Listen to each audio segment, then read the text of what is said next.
Last time on Dice Funk. Our mission is to retrieve the one person left from that ship. The solitaire are the dominant species of the Markov system. Where's your shell? Stolen! It looks like a samurai dog with 3 heads? If they're not limited by having to get brains from us, that might hypothetically be a problem. I didn't even know about you! We picked up on his distress signal unintentionally. Yeah. And we got here before the illithid's backup could come. Yeah, so Dr. Adler, you look deep into this squirming prokaryote, and you fall in love. Aww. See, you've botched a bunch of times, Chris, but none of them have been as important as your brain might get eaten, so I'm just going to leave you botching.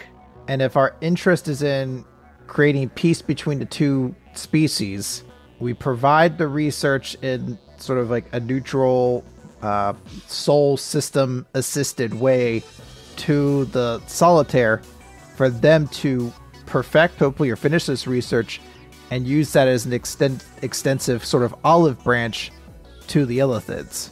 There is a fish bowl with a little tadpole inside. Oh my god. He's a baby! He weren't no elder brain at all.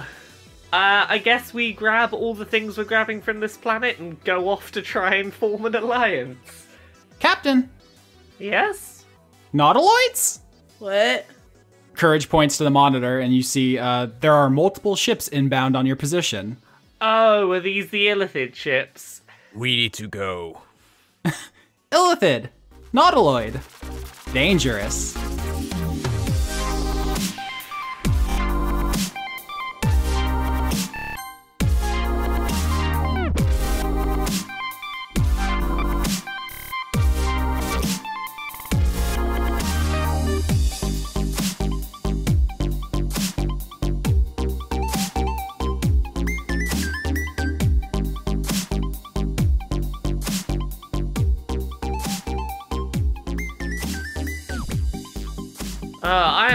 I'm so ready for this episode. I re-listened to last episode before I had my nap to then come record this episode.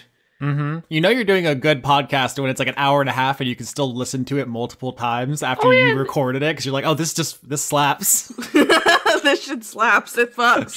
Just before I had my nap, I was like, oh yeah, this is where we are. This is in the action. The Same drinks I've taken. This is the shit I've got to do while drunk now. Yeah, let's do this. Yeah, so this is probably the end of the first arc, so this will be the last time we introduce ourselves, because if you don't know our voices by now, you have to go back to the beginning and start over, because you just lost too much context. I'm Austin Yorsky, Dungeon Master, NPCs, narrator, and we also have Laura. Hi, Laura. Hi, I'm Laura. I play Captain Liamoira Melbeck, who is a space hippo lady that gets drunk, and that lets her give rousing speeches. She's getting pretty drunk at this point. I maybe had a few too many drinks. It's going to be an interesting episode.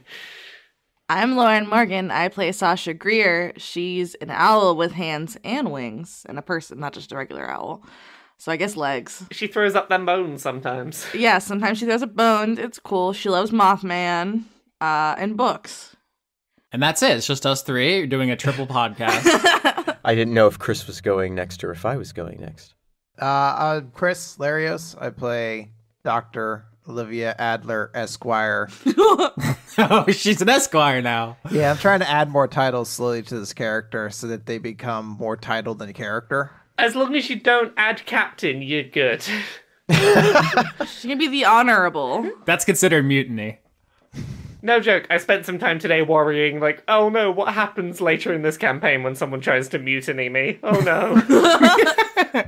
That's a very, very good question, and hopefully we won't have to come to that crossroads. Not that I, too, haven't been thinking about the time that someone in this crew might have to mutiny. Uh-oh. Uh-oh. Also, what's that voice? I don't know who that person is. I'm Conrad Zimmerman, and I play an ogre paladin named Dregg, who is a very big boy. And, yeah. Yeah, sometimes we just sit around and talk about how big he is. That's not a joke. We literally just did that before the recording. Before we start, I just do want to give out, that's not the sentence, that's not how talk works. I want to shout out some of the artists in our community who are wonderful. I have the folder up. If I missed you, that's because someone didn't tweet it at me. I'm sorry, that's how I conduct my life. But I do have amazing art. I have from _chem_ bduck_quack, Cosmignon. Let me just scroll down. There's a lot of Cosmignon. Iron Drone, Mina Kobold, Slime King, Sea Questions, Randy Gandalf, Okie Dokai. There's a lot of great art out there. If I missed you, I'm sorry. That's what I have saved. So there's a lot of good stuff out there. We usually use it like on the YouTube title cards and social media or whatever, just to give people an idea what the stuff looks like. But it's an important part of the whole experience for us to know that we're inspiring you. So very special. Thank you. As always, every season means a lot to me and everybody. So I've been very much enjoying the fan art. I'm ready to try and fumble my way through this dangerous situation that presents itself. Swamp King is an excellent handle. Or Slime King, I'm sorry. I was thinking about swamps. Yeah, you're often thinking about swamps. I live in one. Oh yeah, we do. I forgot. Cyretha is another great artist. Squid Cap, I should have saved that. Squid Cap did an amazing drawing of Courage's shell, which is an incredible inspiration for me personally. New headcanon, definitely. And Cyretha did the drawing of the moldies I really liked. Slime King did one of Dr. Adler and Courage out of his shell falling in love. So good. There's also a lot of really great art of the Snallygaster.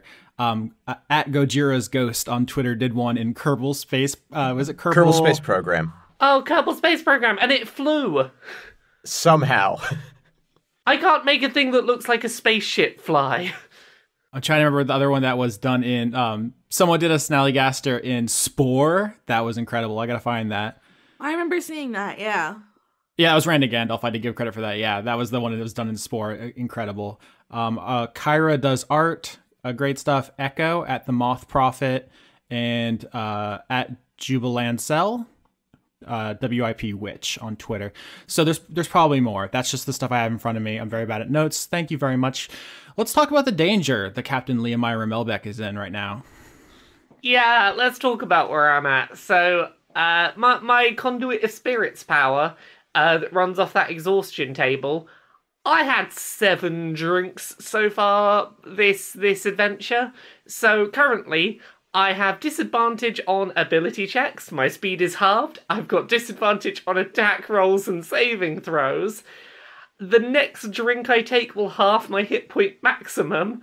3 drinks from now, my speed is reduced to 0. And 5 drinks from now, I lose consciousness. Oh, God. That is brilliant, because we are in a current situation where everybody boarded the Snallygaster and are about to take off to escape the planet Fairmont, because you guys need to get to wild space and then teleport to the planet Gloria to make contact with the solitaire government and bring this mission to a close. But first, you have to escape the illithid nautiloids that are converging on your position. There's 3 of them. They are exactly what they sound like. Spaceships shaped like the animal nautilus, kind of a spiral shell, and then some tentacles. It's funny because we joked a lot about, the Snallygaster. It's a ship that has tentacles. Isn't that weird? Anyway, the main villain of Spelljammers, their ship has tentacles. And it does. So 3 ships are about to chase the Snallygaster, and you guys need to escape the planet before they shoot you down. Yeah. So, quick question. Ship properties. Do we have any way to fight using the ship if required? I'm almost certain that's going to be required. This is basically, you're not expected to defeat all 3 ships. In fact, I don't think you can mathematically. They're very powerful.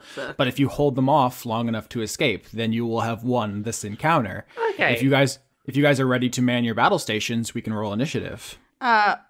Before anything, Sasha's going to softly hoot into Liamoira's ear like ASMR. I'm going to give her 1 inspiration die. Oh, thank you. So I can use that at any time to add a d6 to my score, is that right? You just hoot? You just get up there and you're like, hoo, hoo. Yeah, like ASMR, like very gently. Just like a very gentle, calming hoot. You're an ASMR bard. How has no one thought of that yet? You're welcome. TM. Right, are we rolling initiative then? All right, let's get in there. Captain says it's combat time. I have an 18.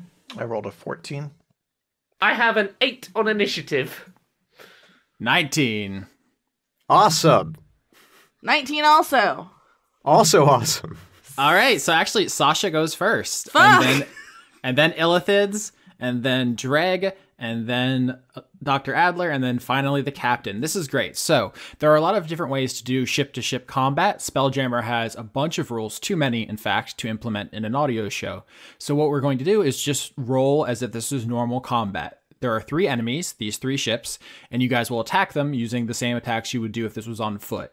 You will just reflavor them. Okay. So you'll do the same rolls as if Dregg was, say, punching a bad guy, but you'll say, like, I fire a torpedo, or I man the gun. I now man the ship's big shotgun. It's up to you how you guys want to flavor it. This is your scene to kind of paint me how your ship works. Okay. Sasha, it's your turn. Oh, fuck, I forgot him first. Honestly, I have some spell slots left, so I think I want to try and spell them. I'm going to cast Thunderwave on the ship. All right, that's a Constitution saving throw. Yes. Not very constitutable? Not very... It's a ship. How is it not? That's what I was just thinking. All right. 5. They roll 5, fail miserably. Describe what you No, do. suck it. Ooh, yikes.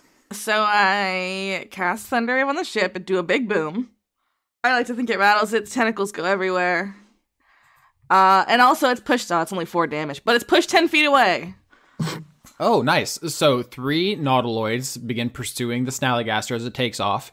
And Sasha, you get to your battle station and you just cast a spell out the, you look out the window. And Just think really hard at it, yeah. And there's just an explosion as if you hit it with a missile, and a chunk comes off of one of them, and it's like is shoved sideways and out of pursuit. That's really good. Suck on that. All right, now it is Illithid's turn. Yep. Quick question, Austin. Is it assumed that our ship is continuously moving towards that area of space where we can teleport, or do we need to be using our turns to be like, and I continue to move in that direction? That will be the captain's turn, yeah. Oh, okay. I am in charge of the moving bit, right? Okay. Correct. When we get there, we will discuss that, because everyone else is trying to fight off the nautiloid so you don't die. Captain Melbeck is trying to get you to wild space before you die, so we can all live. yes. Living is the opposite of dying. I don't know where I'm going with this. Now it is Illithid's turn. 3 nautiloids. Their ships actually aren't equipped to kill at a huge scale. Their whole thing is stunning and disabling ships so that they can enslave and or eat the crew. No. Makes sense. Yeah. So the 3 ships are going to fire psychic blasts, like there's energy gathers in the tentacles at the front, and they fire a lance of psychic energy. When it strikes the Snallygaster, all of you are buffeted by the psychic vibe. So everyone make intelligence saving throws. Fuck. Ooh. 6. Fail. I have disadvantage, don't I? 7. Fail. Oh boy. Well, that's a 6. Fail. Okay, yeah, I'll take that, actually. Yeah, 6. 9. Fail. God. We're all so dumb. All right, that's 3 times the damage, because 3 ships all doing this to you. So everyone is going to take Oh no. 8 damage. Oh, okay. That could be much worse. The Snallygaster does have thick armor and shields, deflector arrays, techno babble jargon. So it's not like you guys are just standing out in the open and getting shot by ships. Yeah, she thick. Snallygaster be thick, yeah. All right, and now it is Dregg's turn. Dregg. All right. So, seeing as they are in pursuit, the most appropriate thing that a ship like this would need to escape would be some form of mine. I assume we have some form of mine. Your big punch mine. I think we have a big old mine. One that's shaped like a fist. A giant fist-shaped mine. I like to think that Dregg went out and found a planet to commission some fist-shaped mines. And they've got the left and right written on them, depending on which of the canister shoots he puts them in. Attention, enemy captain. You are about to be fisted. Whoa. Fists away. Okay. No. All right, so I'm going to roll an attack for that. 23, so... That hits. They run straight into the fist mine. Tell me about that damage, though. Into the fist mines. Okay, and that damage is 7. All right, not as bad as it could be. Captain, there's a fist off the starboard bow. Ah! Get that fist right in that massive tentacles at the front. Yeah. It just slams into the spot where I think Sasha blew a hole in one of them, and now there's a fist in there, and it's just all messy. So we fisted the hole there, and it's all messy. There's not enough room, is there? We've left we've left innuendo behind. Now we're just saying it. Dr. Adler. So I want to do something not weird. I want to, I guess, try to protect the ship, and I guess they're going to continue trying to do that mind messy thing. So I'm gonna use the cantrip resistance, which would let one of us add a D4 to our saving throw. But I don't know, since if I'm giving it to the ship, would it count for all of us? No, it counts for one of you. Okay. Yeah, it's a cantrip. It's not great. I hate to steal resources, but I do have disadvantage on my saving throws right now, so that might be really helpful. Yeah, it's definitely got to go there. Yeah, I'll get the resistance there. Thank you. So now you have a +4 and a +6. Remember, they're not trying to blow up the ship. They're trying to stun all of you so you can be boarded and enslaved or eaten. So yeah, the captain seems like the one to protect. Yeah. Now, is that a bonus action? Can you do other stuff? Nope, that's my spell. Oh, no. Yeah. She's just staring into Courage's eyes, tentacles, flagella. No, he's inside of his shell, so now he Okay. looks like a three-faced dog cyborg. He's he looks. We've talked about this before, but graphene is both incredibly tough. It's like the most powerful material ever tested, and it's also extremely flexible. It's like really good for making like thin, transparent layers for, say, like touch screens and stuff. So it can move like skin, but it's harder than the most bulletproof material known to man. It's amazing if you do some research into it. It was only really like figured out in like 2004.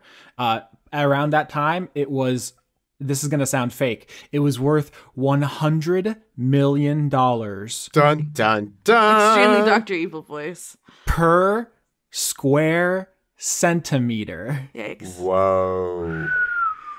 Wow. It is cheaper now because we've gotten better at making it, but it's still incredibly valuable. And this planet, Gloria, where you guys are going to and where the solitaire are from, is just filthy with it. It's their whole thing. If we save this dude, can he just coat our ship in it or something, please?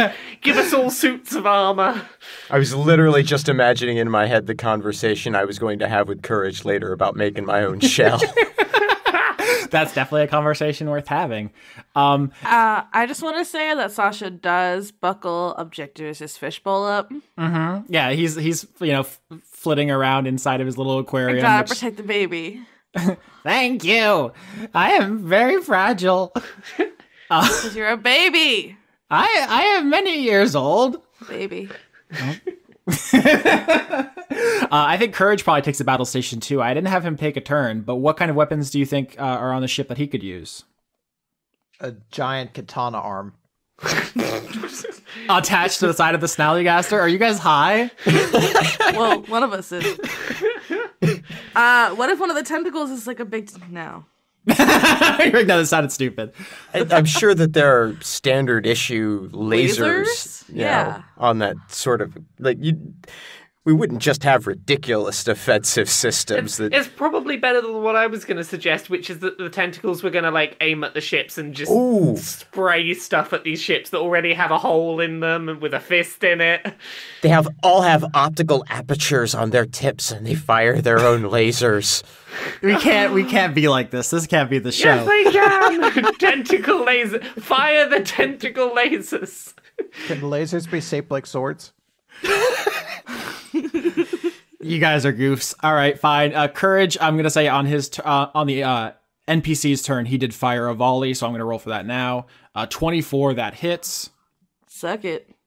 11 damage as she fires on the ship. So you guys have really laid into one of the ships, and now it is.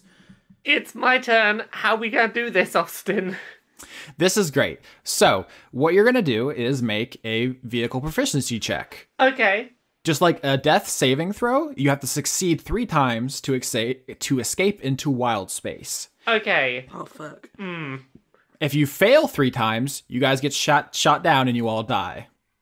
Oh, God. Okay, right. Okay, so, with disadvantage, I'm only going to get 3. Yep. That's not terrible. Right. Also, you don't know the DC, but I'm going to tell you because you have a navigator. So all of the people on the ship, all the NPCs you can recruit to be your crew, give you stuff. So obviously, Objectivist lets you all communicate at distance because he is the conduit of communication. Courage is a navigator, and so he can help you drive. What he lets you do is know the DC of driving checks and get a +1. So I'm telling you, the DC is 12. Okay, and I now have my proficiency bonus of +2 plus a +1. Mm-hmm. So I'm doing d20s +3 with disadvantage. Right, okay. And on one of these I can add a +6 if I want with that inspiration die. Okay. Yep. Okay, let's get that first vehicle roll. That's a 14 and a 20. Okay, that's 14. I pass on the first roll. All right, tell me what you do to maneuver the ship away from incoming fire and get closer to wild space. So I'm gonna have, like, the tentacles start tilting one direction as if the ship is gonna turn that direction, but the front of the ship is gonna sort of whip the other way and surprise maneuver, evade where they think you're going. All right, yeah, so the captain is drunk, but making it work, and it is back up to Sasha Grier's turn.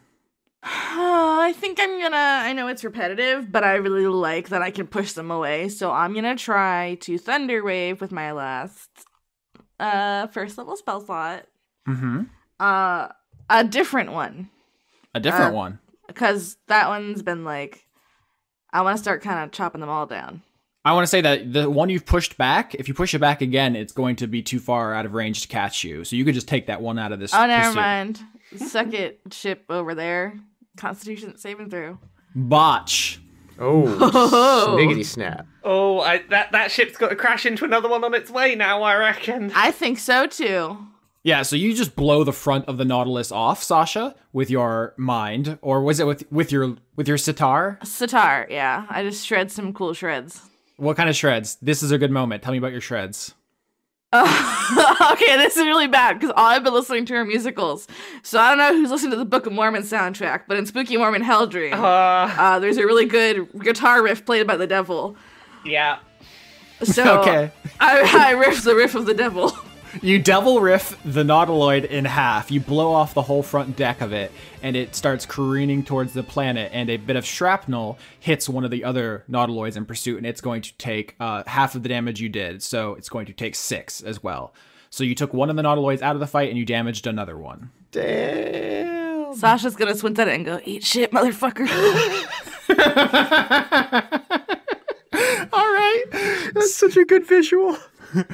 So now it is enemy's turn. First up, the nautiloids are going to do the same thing. Just fire overwhelming mind blasts at the ship. Everyone intelligence saving throws. 17. Pass. I rolled a 4. It's bad. Fail. I rolled a 7. That's also bad. Fail. Okay, 10 plus a d4. So let me add my d4.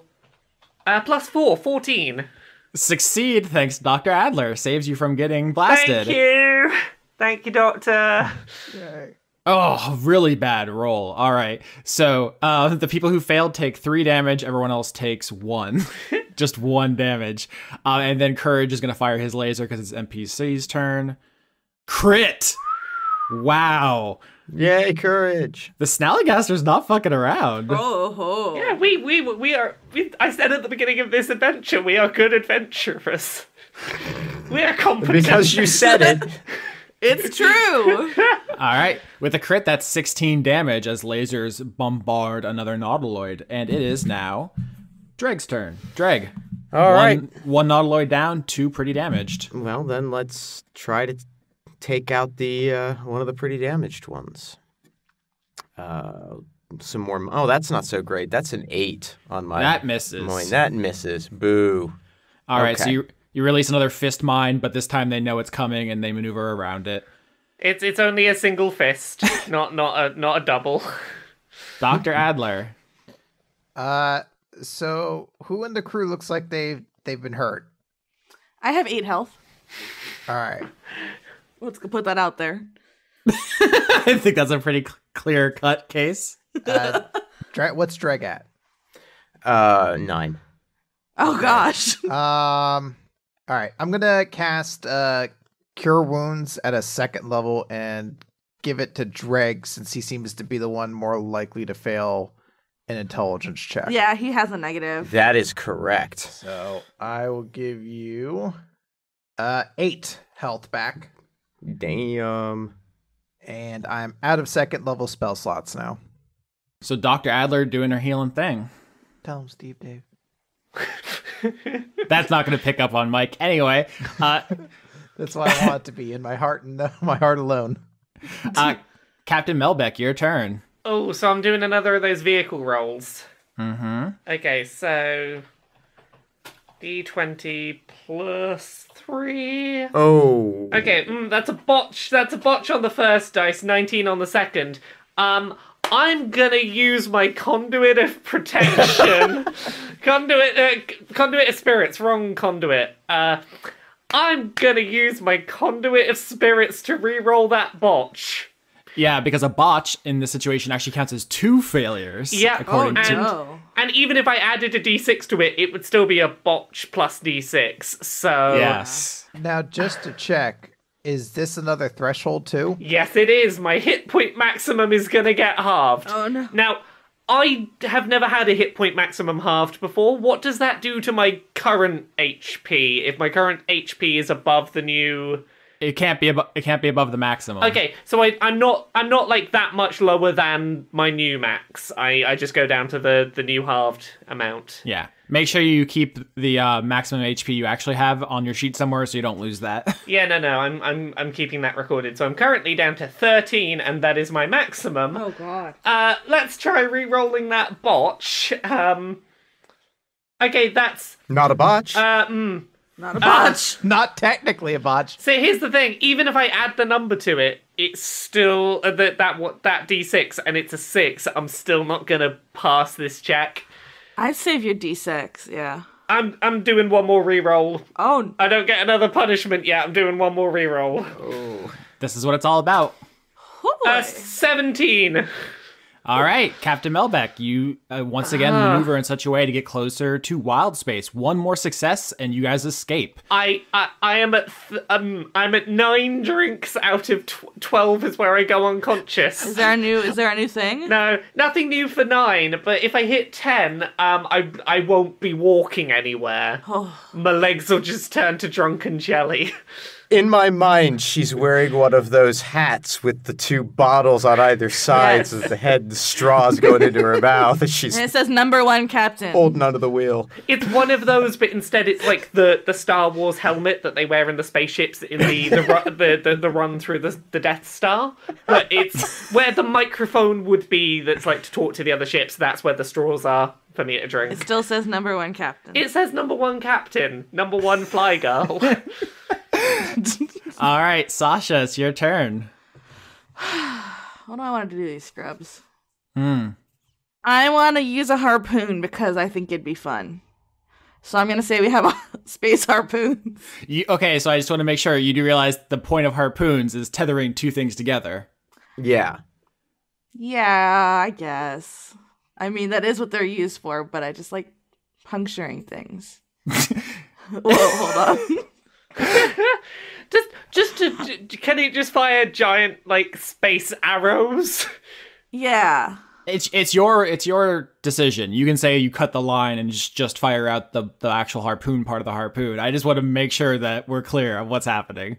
Aren't lasers just space arrows? Or Really? space arrows, honestly. Because if you just tie a rope to it, then it's a space harpoon. Okay, I'm going to... Wait, tie a rope to a laser? I lost you. No, arrow. Okay. What are you doing? I'm shooting a giant space arrow. Oh, fine. Are you gonna stop me? No. Crit! Oh my lord! Sasha's killing it! Literally! I'm obviously shooting the one that's already been hit by the shrapnel. Yeah, and the one that Courage shot as well. Yep. I'm doing this for Mothman. I'm sure they'll appreciate that as they burn to death and plummet to the planet. Oh yeah, I need to roll damage. You doofus! I was just so excited that I crit. Because I crit. Okay, so 11. 11, you shoot your giant harpoon through the top of the nautiloid shell, and it pierces down into it, and you guys hear the psychic feedback of a bunch of people being burned very badly, and the ship starts to list at an angle, and it can no longer follow. It does not plummet, but it is disabled. Fine. Who said we couldn't take out these 3 ships if we had to? Right? What are all your healths at? Because I balanced this pretty ferociously, but it's going to be close. I have 8. Mine was better before it was halved. I'm at 9. All right, yeah. So, I mean, you guys were like 1 or 2 rounds away, so don't pretend like, oh, we're big dicking it. I'm big dicking it. Yeah, Sasha is big cloaca-ing this entire encounter. Hey, Liamoira is drunk and she's still flying this thing out. She's Still pretty good. We're all at Austin's lame. It's fine. Yeah, all right. Nautiloid's going to blast y'all intelligence saving throw. I deserve that. 11. 8. Let's do that. 19 and 14. Yep, both Melbeck and Dregg pass. They're going to take half, and the other people are going to take full. I got a crit. Dregg and Sasha fail. Adler and Melbeck pass. I misspoke. I was gonna say, it's like, did it get astronomically higher in the last round? Like this one shit like boosted up? Nope. So the crew was once again rocked by psychic energy, and Courage is going to get on the gun. Blap. 15, that hits. 9 damage as he once again laser fires along their hull. And it is Dregg's turn. I'm going to lay hands Please. on... I have 5 health. Yes. Please. Yes. She's my daughter. Yes. She's very sick. Yes. Yeah, that's... so I'm going to lay hands on... it's not Olivia. What's the character's name? Sasha. Sasha. This is why we need to give the names at the beginning, and then I know. I have to remember them. So yeah, I was going to give Sasha, and I can restore 10 hit points, and that will tap me out on lay of hands. But she will survive. I'm at 15. Yay, thank you. Mm-hmm.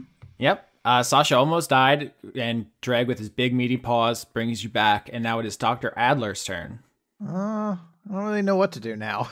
I was gonna heal, but now that Sasha's healed, can I use create water and it somehow ends up in their spaceship and fries all their ship parts and their ship crashes out of sabotage? Where was this creative thinking a few minutes ago? Can you do anything to help me fly? Because I am 2/3 of the way to getting us safe. Damn it, I'm a doctor, not a pilot. Can you heal my drunk? I can't do that. How about this?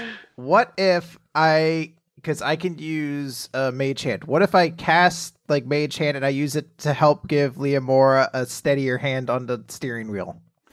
I mean, you're not a trained pilot. If anything, you'll hurt. Right. If someone else grabbing onto the wheel while you're trying to do delicate, like, can you imagine? Like, no, just slide over there, Andretti. Let me get a hand on the wheel. All right. What if it just pats her on the shoulder then? You're gonna cast Mage Hand to pass her. Yeah, I'm gonna pat her on the shoulder with Mage Hand and tell her she's doing a great job. Next time I play in Gran Turismo, Chris, I need you to come over and just play with one of the sticks on the analog. I'm going to. We're gonna be the best drivers. You goof ass. Also, Gran Turismo sucks. All right, well, Dr. Adler fucking explodes. Cool. Now I can be Big Star like I always wanted. Oh no. I guess I'll cast Resistance again and give it to Liamoira. Now, off chance we don't succeed, to try to protect her from taking damage. Thank you. Makes sense. Captain, your turn. If you succeed, you will escape into wild space. Okay, let's get these rolls going. Okay, so 20 on the first roll, but I've got disadvantage. 12 on the second. I'm going to add that 1d6 to it, to my 12. Uh-huh. Oh, the tension. Okay, so that's a 3, so I bring it up to 15. That's a respectable... It's respectable. I got cheered on by my friend at the start of the fight, and I'm like, I gotta do this for my friends, for my family, my crew. And off into space I blast. I hit the boost pedal, and off we go. All right, so Captain Melbeck successfully boosts off the planet across the barrier that prevents teleportation and into wild space. And you teleport away? Yep, hit that teleport button. Pew! That's how it sounds, canonically. Bye, bitch. Hold on. Let me open communications. Let me open a channel to the other ship. Bye, bitch. All right, end communications. As they're like dying. Unfortunately, our communications officer has to keep it on the DL. Goodbye, fuckers. All right, so the Snallygaster teleports away from the planet Fairmont, and you guys have succeeded. Let's go. Pump our captain's stomach. Yeah, this isn't something we talked about this off air a little bit, and also people in the community. Yes, you do drink and give speeches, but this is also your conduit power, so it's metaphysical as well. This isn't something where you can just like take some anti-hangover pills or use a anti-poison spell or something. You're always going to be exhausted. I've seen people asking the question of like, could I do the drinks and then just get the doctor to basically make me immune to poison because alcohol is a poison? But it's like, no, the thing is I have to. That's just my conduit power. I have to get that drunk for it to work. The alcohol is just a focus. It's not the ability. The alcohol mixes with the power in some strange way, and I become magically magic drunk. It is both the spirits, the alcohol, and the spirit of your team. Exactly. Whoa. So there's no tricking around it. I have to get drunk. I just want to say Sasha does some celebratory preening. Just with her beak. Gotta get some bird stuff in there, you know? So you guys appear in wild space just outside of Gloria, the planet in Markov with the most biological diversity. It's the planet where the solitaire are from. It's the planet with all the graphene. It is a kind of purplish, mostly, in the way that Earth is bluish. It is very different than Earth, but it's the closest analogy that we are going to find this season. You guys are in orbit above it, and a voice comes on over like the communication, and it says, we don't have you guys play at the dock here. Did you file the paperwork? No, but we have some secret envoys from your government on board, and we want to see about getting them back safely and having a good old conversation about their mission. Stand by, Snallygaster. We have to do some security checks here. Is common all right for everyone on board? Yeah. Yeah, we can all handle common. All right. Well, we'll be with you shortly. Please stay in orbit. Just check your incoming. We got a lot of things in orbit here, so. Can do. Gives me time to eat some of those chicken nuggets I've been cooking in the back. I've had a couple of drinks. A whole tray of chicken nuggets. It'll be great. Oh my God, hippos would love chicken nuggets. Are you kidding me? I know, right? Wouldn't they? Drunk hippos, chicken nuggets. It'd be great. All right. So you were one drink away from not being able to stand. All right. So you can actually get up and go get the nuggets. I might have to like slowly stumble over there. I've got my speed is halved, but I'm getting over there and I'm getting them nuggets. All right, so why don't you guys all narrate to me what you do while you're waiting for security clearance. Someone says security clearance to land on Clarence. Gloria. Yeah, Clarence to land on Gloria. So what do you guys do? I would like to teach Objectivist about cryptids. I'm going to show him all my Mothman pictures. Mm-hmm. Read him my fics. He loves it. I cannot fully appreciate this. I do not have any erogenous zones. No, my fic isn't horned. Not this one I found. That's not mine. I don't know where that came from. It is very, how you say, horned. That one's hers. She writes them when she thinks we're not looking. No. We're always looking. I'm going to hide in my wings. It does contain much slime, which I relate to. Representation is important. Oh, I love him. Yeah, Sasha is now going to bashfully hide in her wings like a little cocoon. Okay, so Sasha and Objectivist start sharing cryptid smut. Anybody else? I'm going to go over to Courage and I'm going to heal him because he, I presume, also took the damage from the ship. Yeah, so he was psychically rocked inside, so he'll probably have to come out of his shell. You might have to coax him because he's very shy. Oh, yeah. Oh, Yikes. sorry. Yikes. This episode, we all horny. Yeah, I'm going to be like, hey, so I think that we may have all been psychically rocked a little bit. I can patch up. I'm a trained professional in that way. And, get out here. I don't know where that ended. Safe. Well, I mean, I guess I could still administer healing with the shell in the same way I guess I can cast spells because it's magical healing. It's up to you. Yeah, like it's fucking Kolto from the Old Republic, where I'm just gonna spray green shit in and it heals you somehow. Oh, yeah, so describe what you're doing. So I'm going to. This is my last spell, by the way. I'm going to cast Cure Wounds on Courage, and give him back 7 health. And I'll note for the record, Olivia is doing this while having been completely fucking rocked herself. So she looks like shit, but she's making sure everyone else is topped off. That's sweet. Courage says, pain? Oh, I'm used to suffering. It's all cool. Uncool. Aww. Nah, it's good. Just as long as, you're okay. And then, foot behind, like digging at the ground. Like, anyway, I think I hear the microwave ding. I better go make sure those nugs are all right. Just inquisitively behind you. Nugs? Captain Melbeck is going to offer at least one nugget to Courage. He's like, nugs. It just goes down the dog's gullet and disappears, and then you just hear like some squishing noises. Big mood. Captain Melbeck's going to go over to Dregg during this wait and just go, hello, hi, sorry, I know last time we talked, a little bit weird, I'm not the... all the feet stuff. Sorry about all the foot stuff. I'm a terribly socially awkward person. I say the first thing that comes to mind when I get a bit nervous, and occasionally I say weird stuff about feet, so...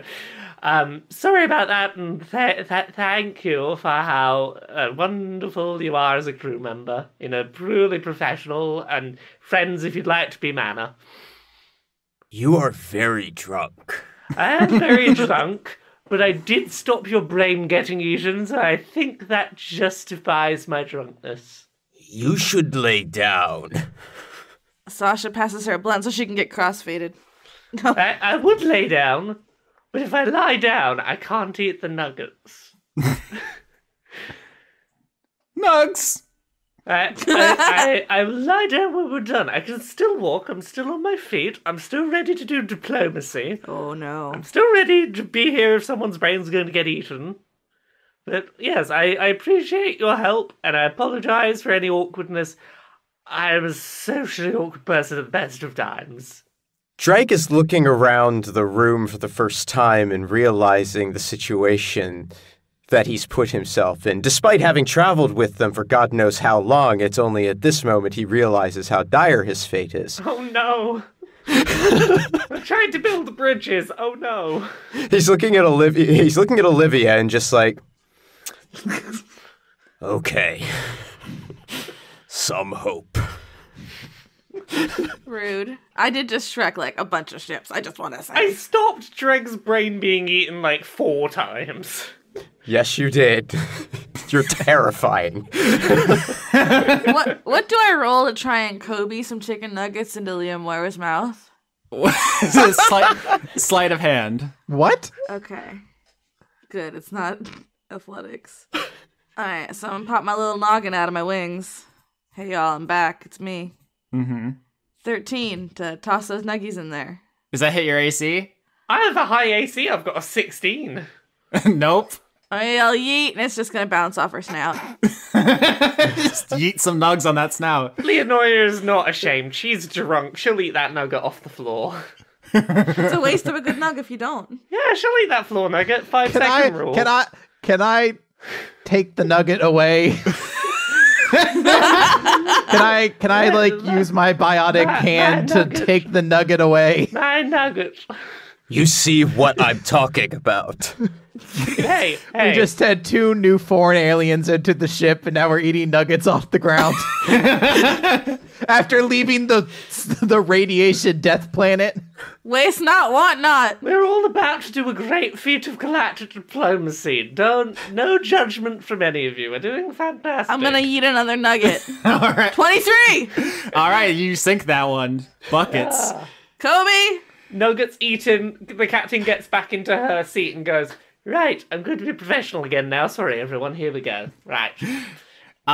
Before you guys get your security clearance, Courage is going to walk over to Dregg and look at him with his 3 dog faces and say, hey. Sorry. What's the voice? Hey. Shell. Not broken. Took. I gave it back. Indignity. Not trustworthy. Duel. Oh no. Does he slap him with a glove? He doesn't have that convention, but he does open one of the side dog faces. The mouth opens up, and he pulls a cylinder out from inside, which you guys know is a solitaire weapon.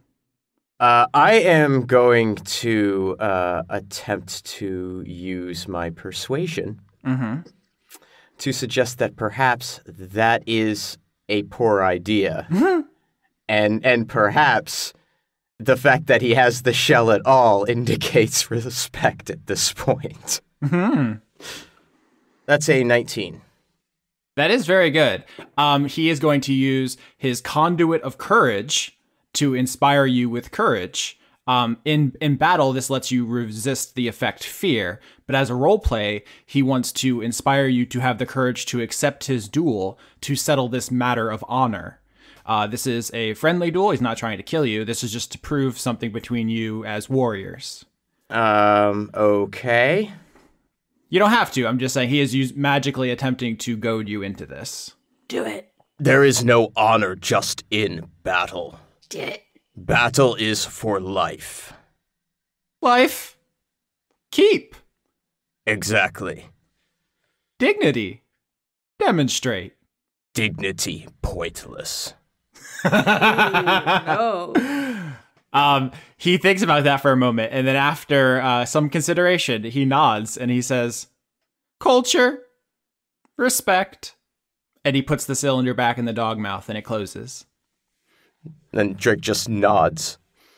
Your people, if they find him, and pointed Objectivus, So you're asking what happens if you guys are going to... Yeah, I'm just gonna ask how they're gonna take it if they find Objectivus on the ship.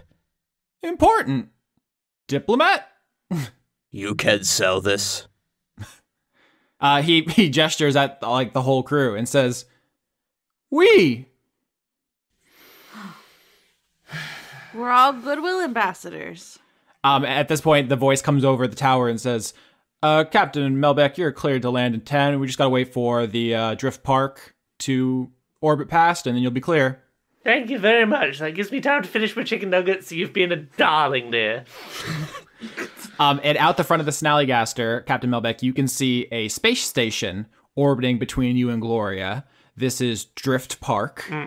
This is on the map if you look on Patreon or on the Discord or anything. You don't need to, but for listeners, Drift Park is a space station that used to be a theme park, kind of like Disneyland in space. Like, what if Disneyland broke out of the ground and floated up into space? And it was built by the Solitaire for the Solitaire. But after the last illithid wars, the ones that pushed all of Objectivist's people out of the solar system, or so we thought. Obviously, you guys just found some that were hiding. But at the end of that war, pro-Earth, some would say Earth supremacists, forces took over Drift Park. And now it is not controlled by the Solitaire anymore. And there's kind of a ceasefire in regards to it. You can ask around if you want to know more. But that's the thing that's happening right now is there is an amusement park in orbit around Gloria, controlled by a group called Invicta. INVICTA. Are these cool dudes or are they jerks? They sound like they might be jerks. I mean, usually when your title involves supremacists in some way, you're usually a dickhead. Yeah. Well, okay, tip-off. I guess here's my question. Is this us being directed away from our opportunity to go talk with the Solitaire leaders? No, you guys are going to land and talk to them. This is just establishing that they're there. Can I roll history on them? I'm going to. Probably should. 17. All right. I mean, that passes.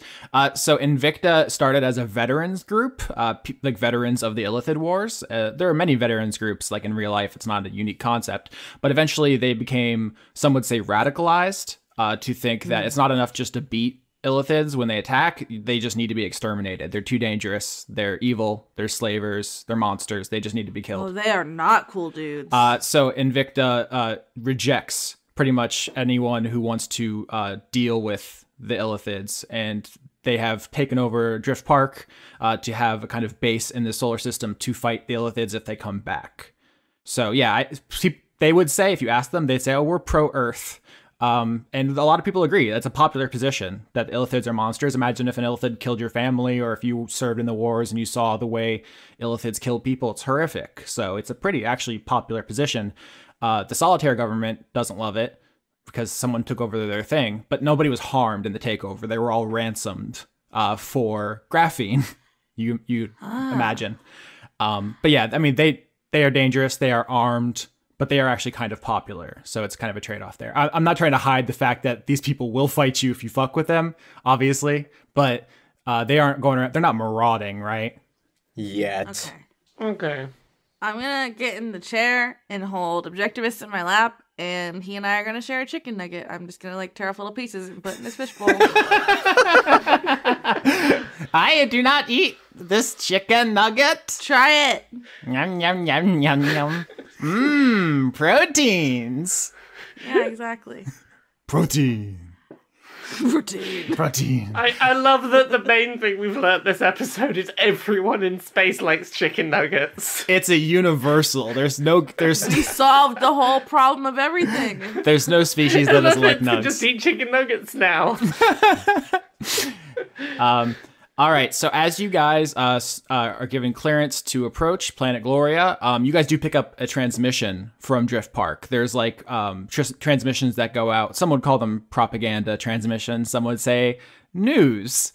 But you hear a voice, someone coming over like the wires, saying like, "Did you hear about this? A bunch of Neogi slavers captured a bunch of bozogs. Bozogs, totally harmless, vegetarians, the nicest people you could meet, enslaved by disgusting spiders. Doesn't this just turn your stomach? You know what? I would have gone out there, I would have killed them myself, but you know who got there first? Earthlings. heroes. You get this? You read this? They're called the tough bastards. How great is that? Heroes, all of them. If only the solitaire had half of the strength of our people, then Yogi would have been gone years ago. And it's just going on a tangent like that. I don't like this. That's a bad idea. I was going to send back a message that said, no thanks, fam. No. But I should not do that. My character is very drunk, and even she knows that's a bad idea. Yeah, and GIF, as the only alien in this party, you know that Invicta doesn't really feel much better about you. You are, as far as they're concerned, a gross alien. Yeah. They're gross butts. All right, so you guys... I'm going to stick close to Dregg during all this. Have Dregg and Dr. Adler talked? Oh, because he's big. Yeah, I'm sure at some point. I meant on screen. I just want to know how they feel about each other. Well, we had a brief conversation, I believe, where she attempted to try to tell me not to kill things. Yeah, we have that. But I think we mutually respect each other for being the sane people on the ship. Oh, yes, absolutely. They're both like the solitary sane people on the ship, but also they're not really talking about that fact. Like, they should buddy up, be friends. Oh, this... Make friends. I want my friendship. Because it's a ship. That's the problem. Fine. You know, friends are great. Not really. I mean, I wouldn't want to be friends with me, so... I want to be friends with you. This is lovely. You'll regret that decision in time. Okay. Do you have a secret dark past or something? I mean, all of us have some kind of dark past. I don't. It's just to what degree? No. You vomited up bones the other day. You must have eaten something with bones in it. I'm an owl. Those bones didn't just conjure inside of you, I think. Caca! No, This they is don't now caca. me, Christopher, running into owls who conjure up bones to spit out. Is it like... Yes, that's an owl thing. They like vomit up pellets of bones. Okay, well, that's different than you ate creatures. You ate something. You don't know what I ate. You spit up bones. I bet if I go back and put that skeleton together, I know exactly what you ate. It'd be like a mouse or something. That mouse had a family. Fuck. Dr. Adler, have you ever expressed on air that you're a vegetarian? No, not directly, because it always felt like a buzzkill, which I guess is part of the point of being a hipster, is like when everyone's like nuggets, I'm like, you know what I go for my protein is ground chia seed in a Fucking blended... Morningstar, fake chicken nuggets. I can tell you from first-hand experience, you go soy chunks. That's the way to go for your vegetarian protein. So I probably shouldn't brag about how I got Objectivist to eat a chicken nugget. It's not great. It's not brains. I mean, another living creature had to die for it, so... Damn, son. I mean, canonically, it does not give him any nourishment. It's like Twinkies or something. Yeah. Part of the reason they have to eat brains is because they actually feed off the psychic energy. It's like literally the intelligence of the brains as well as the flesh. But Oh, so it's just a tasty snack then. yeah. All right, so you guys dock. The nation you land in is called Apollonius. You don't really need to remember that. That's just where the Earth Embassy is. So this is where you'll find all the people who speak your languages and adventurers like yourself. This is also where you're being, debriefed and everything. There's a lot to this planet. Gloria is basically the main planet in Markov. I assume we'll be here multiple times. The most important thing to know about it, besides all of the graphene, is the fact that it is tidally locked, which is a real thing. It sounds almost science fiction, but one half of the planet is always shrouded in darkness and one half is always lit. This is actually the way Earth's moon Lit. This is actually the way Earth's moon is. Earth's moon is tidally locked to the Earth. That's why there's a dark side of the moon. But this has a lot of ramifications on the planet. As you'll probably find out, like there's a totally different creatures on one side. The area where these two sides overlap, which is called the Terminator. That's the actual, the scientific word for that phenomena is wild. I hope we go there sometime. But you guys are definitely firmly in the cold part. So it's dark here. There's very little natural light. There's all electrical and magical lights, and it's almost like tundra-esque. Can I just clarify something, Austin? Yeah. Did you just blow my mind and explain to me that the dark side of the moon is always a consistent side, and that, like, if you were to land on the dark side of the moon, that place would always be dark. Yeah, the dark side of the moon is always the same consistent side because the moon is tidally locked to the Earth, although it's not always actually dark because it's not tidally locked to the sun in our solar system like Gloria is to Markov. So it's more accurate to call it the far side of the moon because it's always far away from Earth and not actually dark, where here there is a dark side of the planet. And that's just because of what body each one is tidally locked to. That's probably too much information. I didn't know that's how the moon worked. Science is whack. Orbits are just totally wild. I learned a lot of astronomy for this season. Most of it will be totally irrelevant, but I'll sneak some shit in there Oh occasionally. no, sneak shit like this in. I never knew that. You taught me a thing about the moon. Thank you. Yeah. Yeah, we learn something new every day. Yeah, tidally locking, when I first learned about it, I thought, oh, that sounds fake. But no, that's how it do. So you guys land the Snallygaster on this icy landing pad, and there's all kinds of people all around you in various ships. There are dragonflies, and there are, probably the death spiders as well. Nyogi aren't beloved, but they are still citizens. So, people are getting off their ships, and there's people signing them in, people with clipboards, and you guys are wanted in the Earth Embassy as soon as possible. You have a lot of explaining to do. I feel like we should probably hide the fact that we have Objectivus. I assume you're going to submit reports about this. Are you going to lie? You can. No. Just while we are walking to where we're going, considering this is a planet that has people that are no, there are people who would probably see Objectivus in that tank and demand we murder him right here and now. I'll just carry him and then wrap my wings around myself. Aw, cute. Oh, like in The Prestige and the guy haven't seen that movie. Oh. I should. So the guy with the fishbowl between his knees and he's walking around and you can't. It's a magic trick. Keep it hidden. Don't be open to everyone about the fact that we got a little illithid in a fish tank. I'm giving him a big hug in there. Feathers are warm. Unpleasant. I'll drop an ice cube in his tank. Oh, God. Do you have any slime? I don't think so. It's space. There's got to be slime somewhere. Let's go to the slime store before we leave, everyone. Go to a slime boutique. The slime kiosk. Don't worry, I've got some slime in my bedside drawer if you need some. Oh, no! Whoa. I must remain lubricated. Well, you've come to the right person. I want to prevent this scene. Conduit of prevention. All right. Sasha sneaks Objectivus into the Earth Embassy. I guess it's really the Sol Embassy. Earth is the main planet, but also I imagine Mars is probably colonized in this setting. But you guys go into the Sol Embassy, and you probably sit and wait outside of an office, and then you guys are let in to meet the Sol Ambassador to Markov, who is kind of your boss. I'm going to put a picture. This is a human woman. She is extremely tall, 6'3" probably. Damn. She has long blonde hair, icy blue eyes, and she is jacked. She looks like an MMA fighter in build. I was about to ask if it was Tilda Swinton, but I guess it's not. Oh, I was going to ask, Is it Gwendolyn Christie? I was going to ask if it was the female Armstrong person from Full Metal Alchemist was going to be my guess. Oh, that's a good one. Yeah, no. Please change the picture. Yeah, the icon I'm using is Magic the Gathering card, Lisvisa Cold Eyes. But yeah, it could definitely be Riza Hawkeye, right? Yeah, it could be. I imagine her hair is waist length though. Yeah. Blonde, and she, you guys know it's so cold outside. She is dressed in basically a full polar bear of a sweater. But you can still see she's basically jacked as well. Oh, I'm in love. She is the person in charge of adventurers in Markov, and she sees you all come in, and she says, "Is there a typo here? This says you guys are called the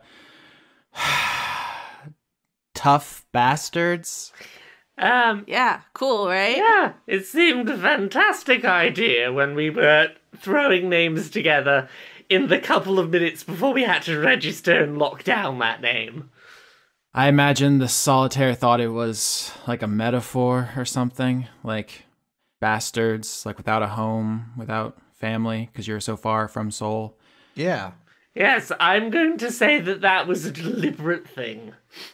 Yeah, we deep. Let's not have any lies in here. Damn it. Okay, right.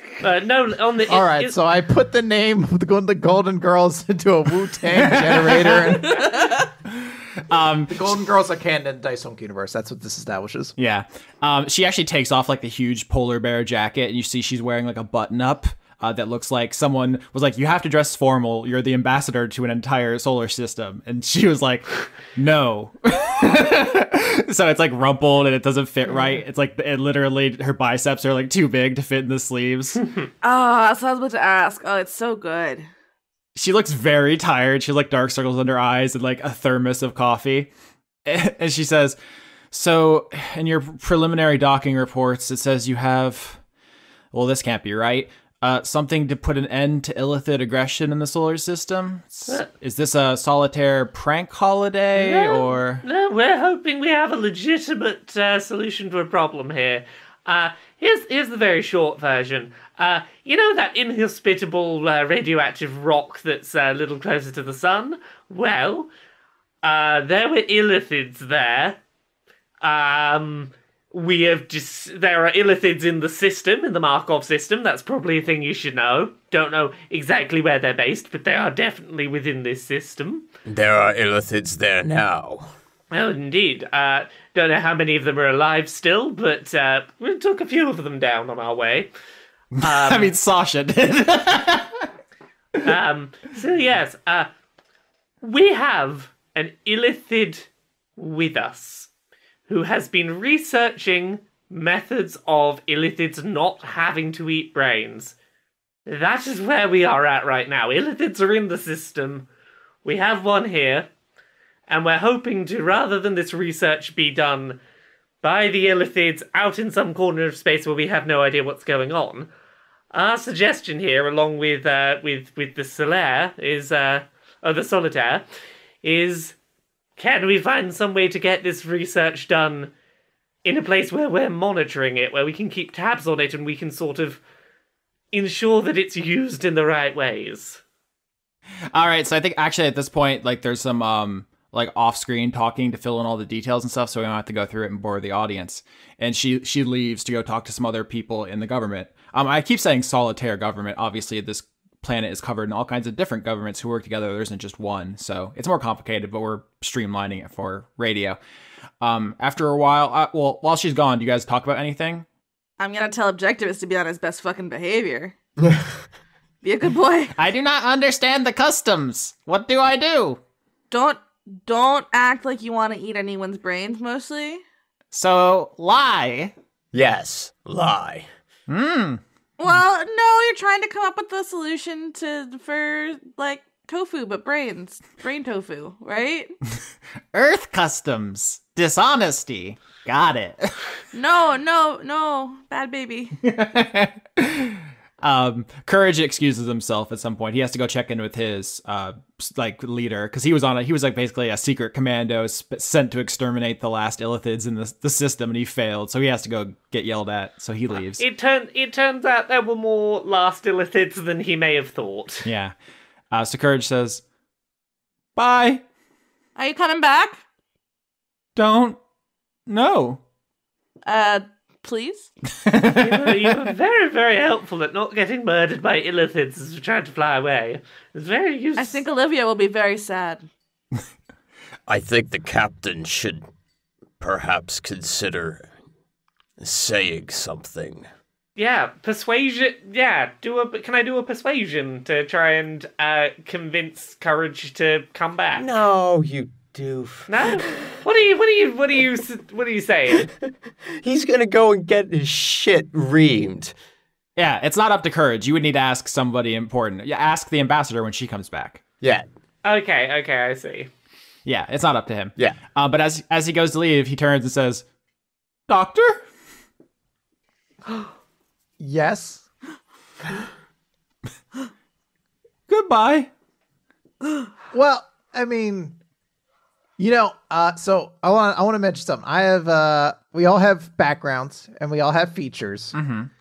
And my character's feature is called I Know a Little Place, and Olivia knows what's hip with aliens. So I want to propose, like, hey, before you head back to get reamed, I know of a little place here that makes really good coffee.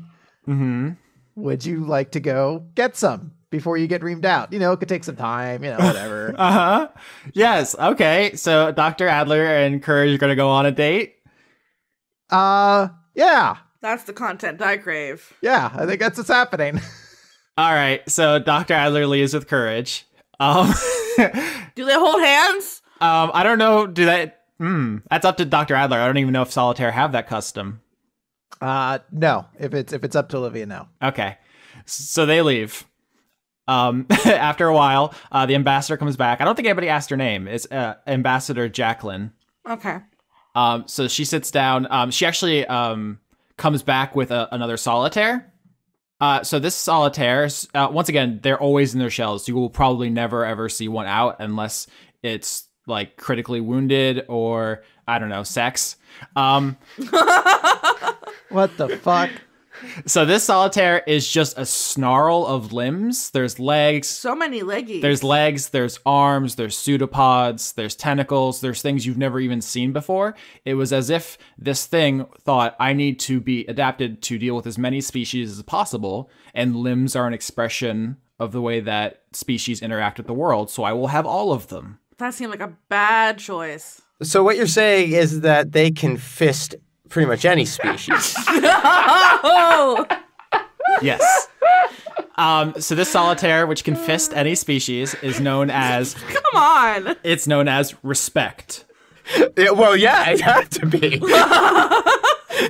He'll respectfully fist every species. It does have kind of a weird face in the middle, but not of any species any of you have ever encountered. You assume it's an alien of some kind, but it's a ball of limbs. It's hilarious. I guess with a name like that, you can expect consent. Yeah, absolutely. Going to be sorted out. I feel like that face is the face that Mad Hatter voice that Chris does should come out of. Oh my goodness, it's me, the ambassador. Yeah, why don't you voice the ambassador, Chris? Oh no. Levels up for everybody. What? With those words? Ambassador Jacqueline says, you heard him. Everybody levels up. You completed the arc. So she sits back down at her desk, just takes a huge swig of coffee and says, all right, so we've talked it over. What we're going to do is tell everyone there was a malfunction at the Illithid Research Center. They sent out a distress call. You heard it first. You arrived and saved them. And in return, they decided to defect, give us their science. And in reciprocation for this, we will work with the illithids who want to use this leverage to sign some kind of non-aggression treaty. So, long story short, Gloria will be taking over illithid food production in return for them not invading this solar system anymore. We do believe it's best for both parties. Oh, is this trail mix on the table? Oh, don't mind if I do. Oh, there's never enough M&Ms in trail mix, though. Fuck, true. Ambassador, respect, please. The trail mix is for guests. I haven't had lunch. No respect. Is respect failing to show respect? Why is he not Rodney Dangerfield? That's what I want to know. Holy fuck, that would have been so good. Actually, Ambassador Jacqueline says, it is considered rude in most solitaire cultures to not introduce yourself with your conduit for future reference. It's incorporated into their names, but if you don't do it, they'll think you're trying to hide it from them. So the proper greeting I should have given you when you came in was, hello, I'm Ambassador Jacqueline, conduit of camaraderie. Oh, friendship. Yeah, friendship. Most adventurers don't like to think of me as their boss. Earth is... Well, some people find it a little too regimented, with a universal basic income, guaranteed federal jobs, Yeah, that sounds terrible. no war, no disease, no hunger, no homelessness. A lot of people find it claustrophobic, and they want to, get into exciting, cutthroat industries like adventuring. And the last thing they want is a boss telling them what they can and can't do, who they can and cannot kill. So you can think of me as your comrade if that helps. You can be my boss. All right. I thought you were only into cryptids. I never said that. Also, a woman that is this. Mm-hmm. That's an amazing rare being. Yeah, Maybe she's a cryptid. We don't know. a big beefy lady. Did any of you serve? I'm a baby, no. Ooh, how long ago were the Illithid Wars? I'm trying to contextualize my character here and think, would they have been? The Illithids have been a scourge of the galaxy for literally millennia, all across every solar system that we know about. Obviously, only in canonical D&D, they appeared in like early history, like back in rock and stick days, and enslaved the Kuatoa, the dwarves, the Githyanki and Githzerai, who were one species at the time, not important. So honestly, up until like the last couple of years, there's been Illithid wars everywhere. That's why they're not even numbered. It's not like Illithid War 3. There's been tens of thousands of them. So, okay. I never formally signed up to serve. I was more of the bounty hunter type. I used to just go out and pick them off as and when there was money was placed on the table. But I saw my fair share of what they got up to, and it certainly wasn't pretty. Only so many times you can go chasing a bounty and see a sliced open head. It causes a bit of shaken nerves. Jacqueline looks down at a paper and says, Greg? Damn. Yes, Greg. Did you serve Dreggery? No. All right. Well, I did. I lied about my age and joined up as soon as possible. And I have to say, I have a high bar for what I consider a real comrade. So you'll excuse me if I'm a little short with you. I'm not sure that I agree with the choices you made, but it's too late. You've chosen. And I can't say that the Illithids will agree to this treaty. I can't say even if they do agree that they'll keep to it. Maybe they'll just invade and try to steal back the research. But for PR purposes, you all are heroes. So... Here's all I'll say on this. Look, if we kill one researcher, we know that there's more illithids out there. This clearly isn't something they're going to stop. At the very least, if we do some of this research where we can see it, we at least have an idea of what they might be doing, and we have more information than we would have otherwise. I think if nothing else, having a little more information on a species we thought weren't in the system anymore, I don't think it can hurt. That's exactly what Ambassador Respect tells me. Ambassador? Yes, I do concur. He concurs. So, it appears that the Illithid menace is quashed in Markov. A big, important day for us all, as you can tell by my enthusiasm. So... I think that we'll name today Bastard Day in celebration. Wow, thank you, Ambassador Respect. No problem. Thank you for the respect you have shown us. Oh, so kind. Anyone want trail mix? Oh, I do. Objectivist does.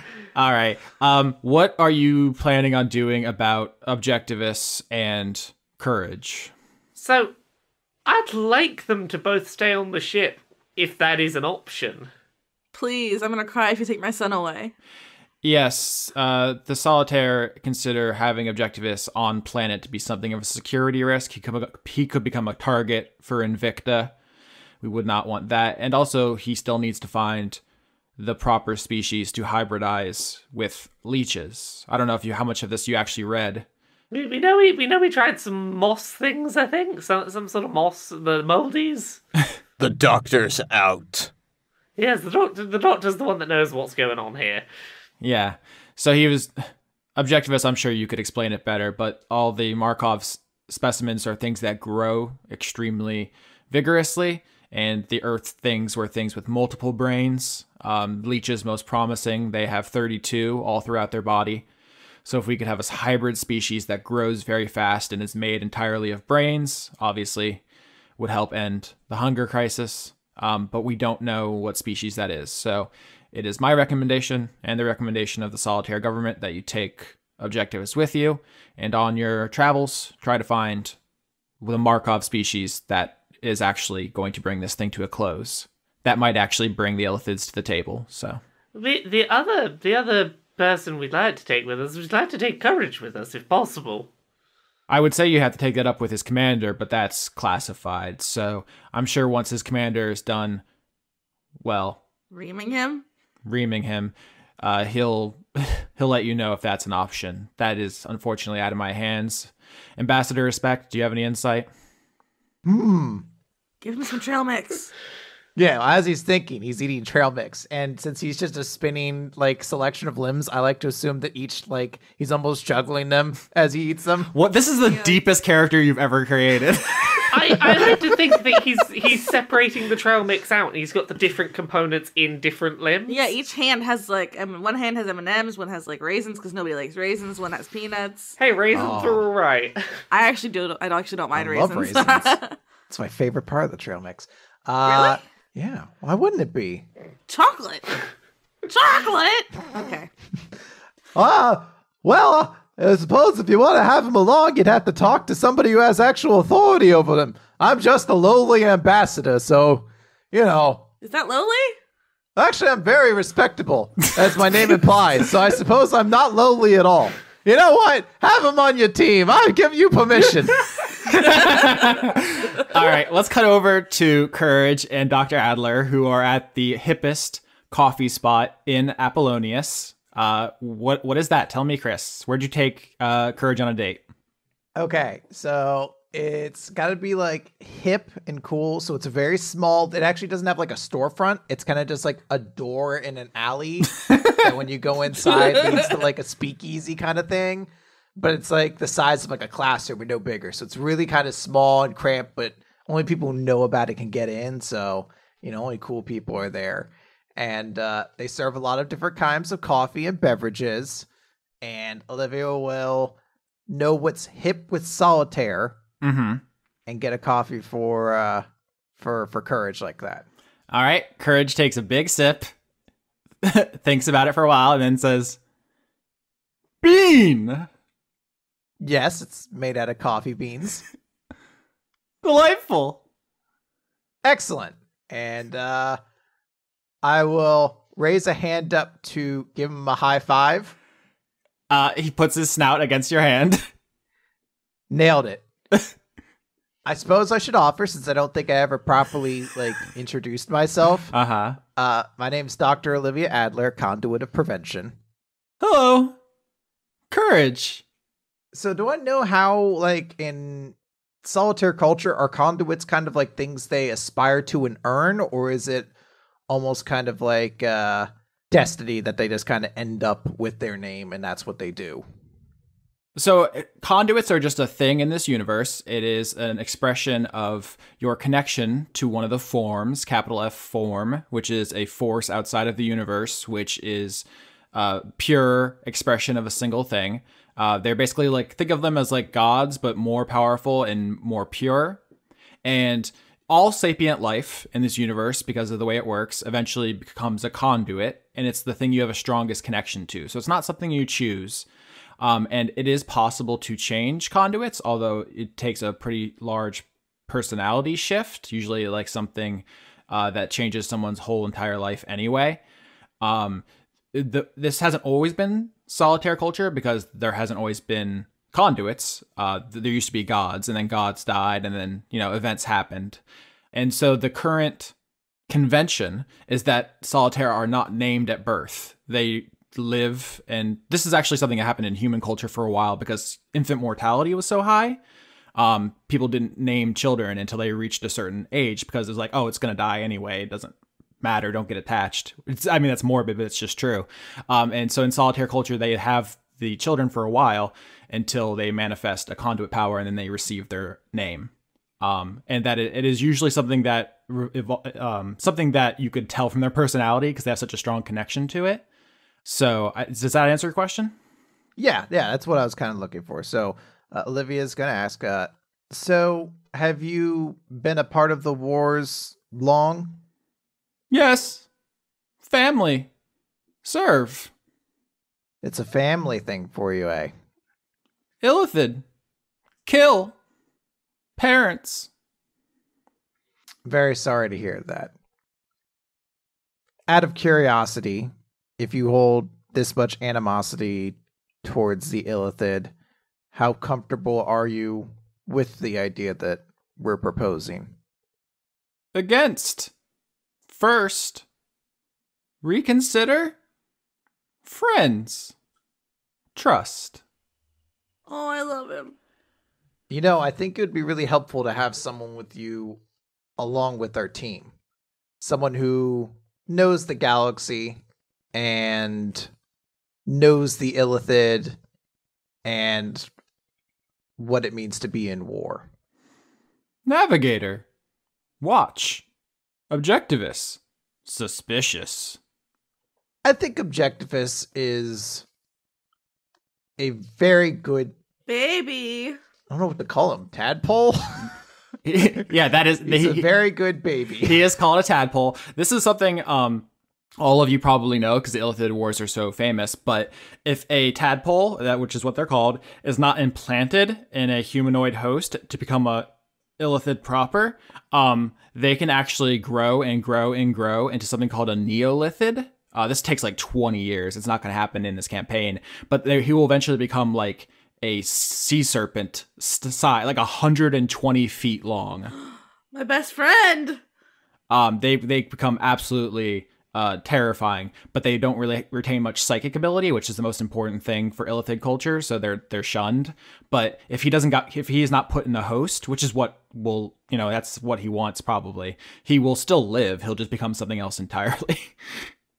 Out of curiosity, how did you settle upon the shell that you currently use?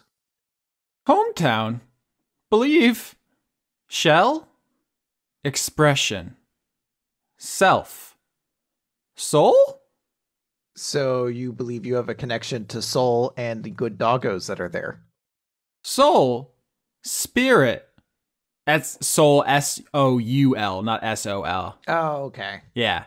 He's basically, I just realized this, I swear to God this wasn't on purpose, he's a furry. Oh, that's perfect. Okay. I guess I was more questioning why the 3 heads than anything else, but this does add some new context. Triple furry. He doesn't realize it's weird. Imagine if, Chris, I just showed you a bunch of alien life which you have no context for, and you saw it, and then like 10 weeks later, I asked you about it. You wouldn't have a clear picture of it just because it's so foreign to you. That's the way dogs are to him. Like if you Nope, I have 100% photographic memory. Can't forget anything. We have the tapes on that, buddy. That is a dangerous thing. That's a dangerous thing. But yeah, so he does not think his shell is a strange portrayal. He thinks it's a beautiful, if not accurate, like an artistic expression of his inner being. So Yeah, he just remembered the snout is like the best part of the dog and was like, I need a lot of snout. yeah, if 1 snout is good, 3 snout, what? Triple good. Hey, if you've ever hung out with furries, a fursuit head might not be an accurate representation of that animal, but it still captures the essence of that animal. Oh yeah, that's true. Yeah, it's more about the feeling that it elicits than it is about accuracy. 1 doggo good, 3 doggo best. Yeah. So yeah, when you ask him like why do you choose that form, he didn't realize you were asking why are you weird because he doesn't think anything's weird about it. Well, no, she's not saying why are you weird, Yeah, but I know what you mean. Yeah, he didn't even consider taking the question any other way. So, well, I'll express that it is a very beautiful shell. he doesn't, so obviously solitaire don't blush. Their skin doesn't do that. I mean, they don't have skin the way we think of it, but you are suddenly tingly all over from the electrical impulses that he sends out, unconsciously now. He's flustered. Oh, they have chemistry. So you get a little bit of, tingly all over as just a bunch of electricity he can't control kind of goes out. Coffee's good.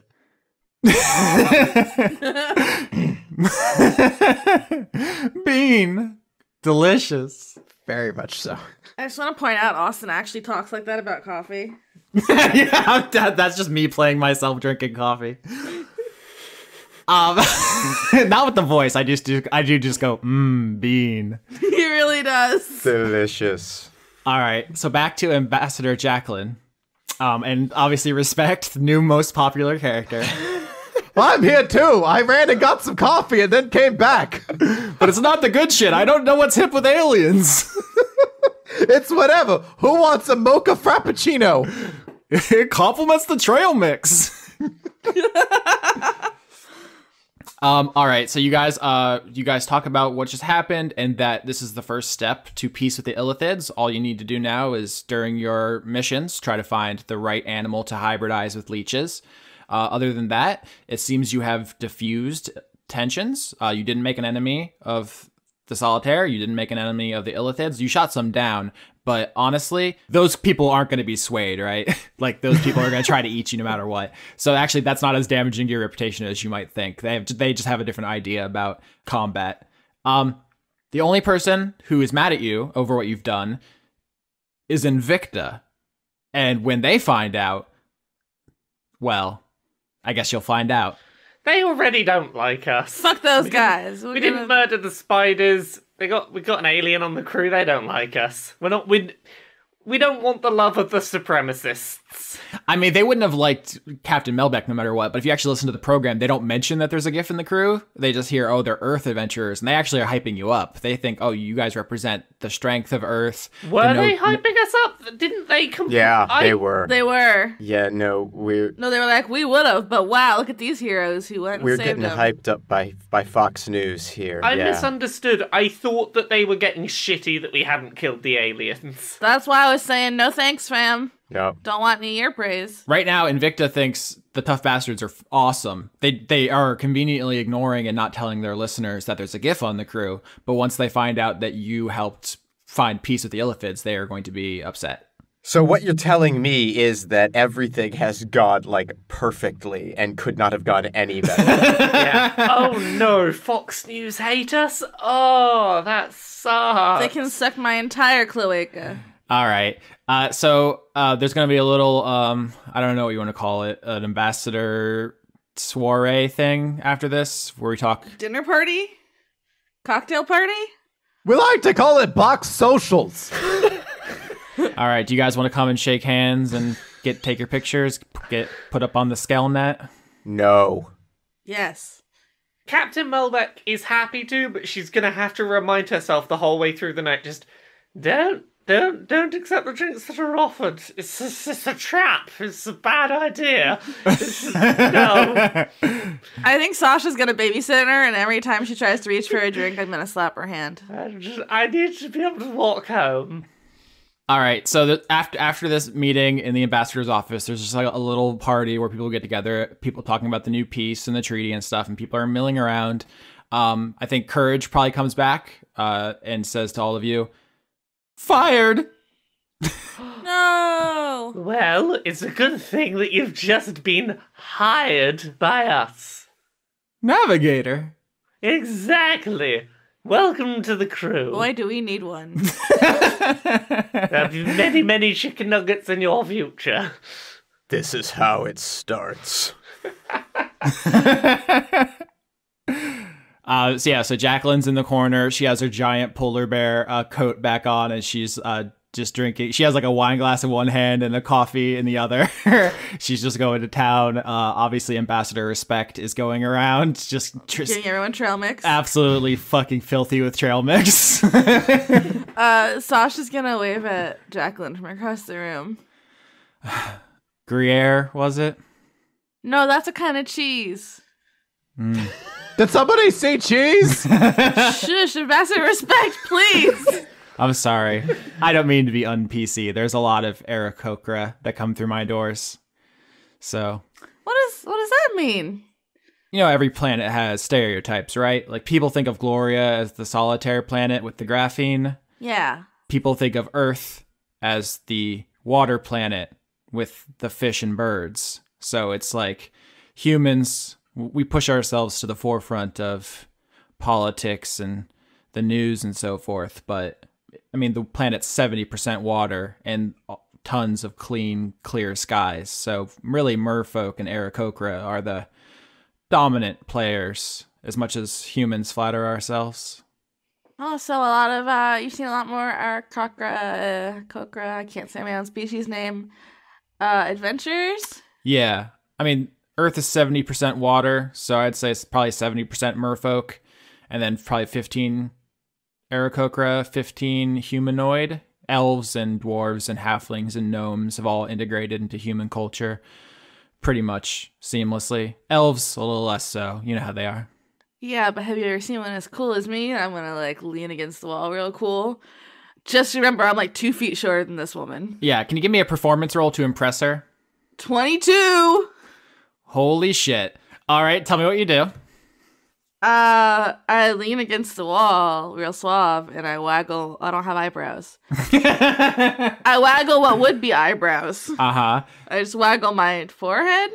I'm gonna turn my head all the way around, too. Yeah. Just spin the whole thing around and then waggle. I feel like because owls' eye sockets are so huge, they take up like almost their entire head. So I don't know how much mobility you have there. But I spin my whole head around at least. That's really impressive, yeah. She says, "You must never get ambushed, huh?" Nope. And that's gonna continue to happen because I'm cool. How do you measure cool? Where I'm from, cool is... She gestures to a gun she has on a holster. Oh, no. Guns aren't cool. No? No, lasers are cool. I'm gonna pull out my laser rapier. Check out this bad boy. She says... Of course, this is ceremonial. She gestures to the pistol. I have a... And she waves you around a corner so that other people in the party don't see. Uh-huh. And she just holds out one arm and she summons a soul-bound weapon. Whoa, what is it? She has 2 flails, the ball and chain. Oh, that's so cool. And the chains are wrapped around her arms. And the ball, there's like the dangling chain, and then at the end there's the spiked balls, and they kind of dangle on the ground. And where the spikes touch the ground, parts of the tile begin to disintegrate. Whoa, you're way cooler than me. Like it feels like the flail is eating the floor. What's that guy doing? She says, "My unit, we fought an illithid platoon in the ruins of Stone Root. Have you heard of it?" Yes, I'm a librarian. They burned many a library there. Yeah, the Great Library Fire. I heard about that. Yeah. When we defeated them, we found that they were using gray dwarf slaves to mine for ancient artifacts. I found these. At first, I thought they were cursed, but as far as I can tell, they've been touched by something more powerful than a curse. Oh. You know, Jacqueline, as someone who I feel like has the right mindset to ask this question, do you think it's naive to be trying to find peace? Do you think the galaxy can ever be peaceful after so many wars? She snaps like both of her wrists in one fluid motion, and the flails disappear in like a puff of black smoke. And she says, "I work here, trying to make peace between all of you murder hobos. If I didn't believe in peace, I'd be out there cracking heads." That's fair. I just don't want you to think there's any disrespect for your time in the wars. I appreciate that it must have been hard and horrific. Are you trying to say thank you for your service? Because I have heard that before.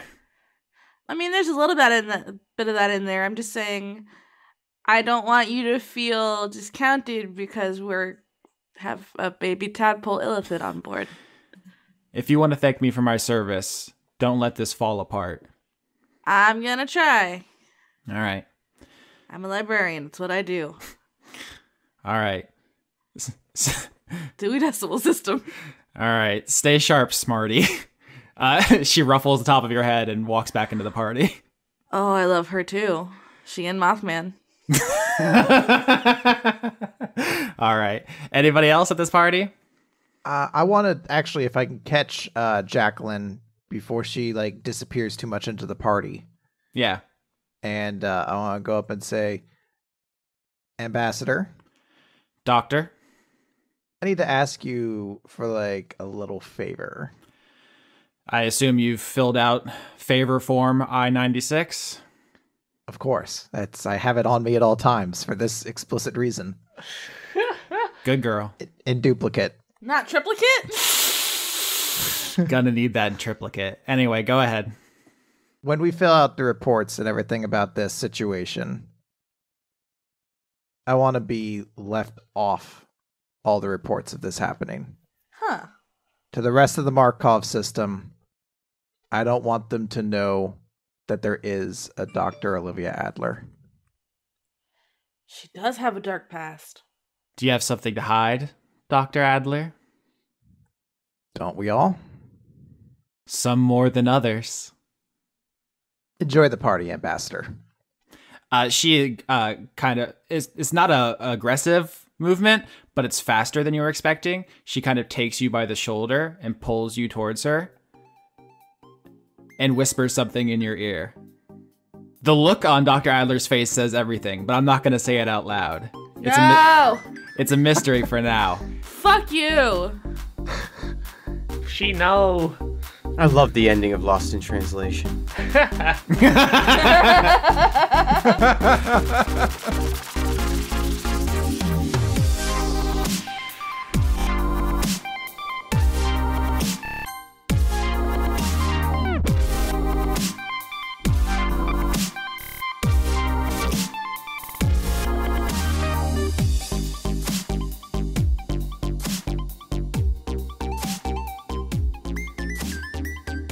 It's October, you know what that means.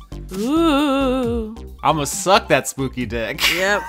Alright. Are you though? I feel like you talk a big game.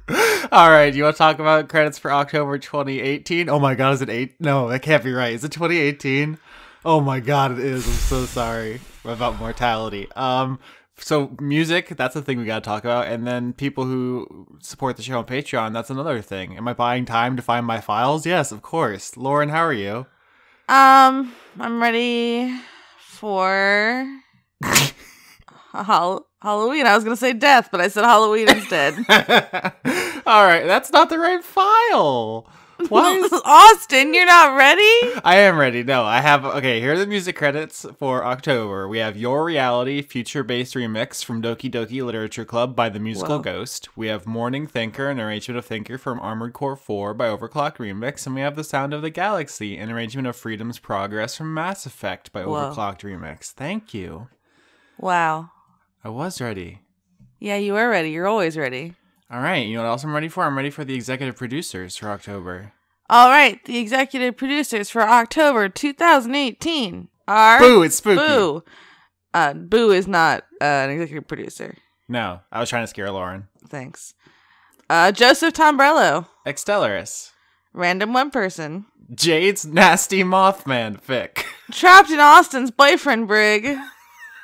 It's gonna be one of those months. Devin, Conduit of Evolution. That's not spooky at all. Thank you, Devin. Brent, Doki Doki is Okie Doki. Goki Goatly. It's like a fucking BoJack Horseman. Yeah. The Cult of Gorfanax. Paul Mullen. Savard Nakarasamova. Toshiro Kuro, editor of Attack on Dice. Brendan Williams. Possum Kingdom Refugee. Dr. Goatman. Andrew Grothin. Levi, the young conduit of Not Mad, Just Disappointed. Francois V. Kevin Dobbins. Robert Dakin. Anthony, patron of Dora. Oh, hey! How deep does that rabbit hole go? Deep. Morgan Rapp. Christina, conduit of a penguin in a spooky costume itself. Oh, that's the best conduit. Jay Poirier. Oh no, you're in trouble now.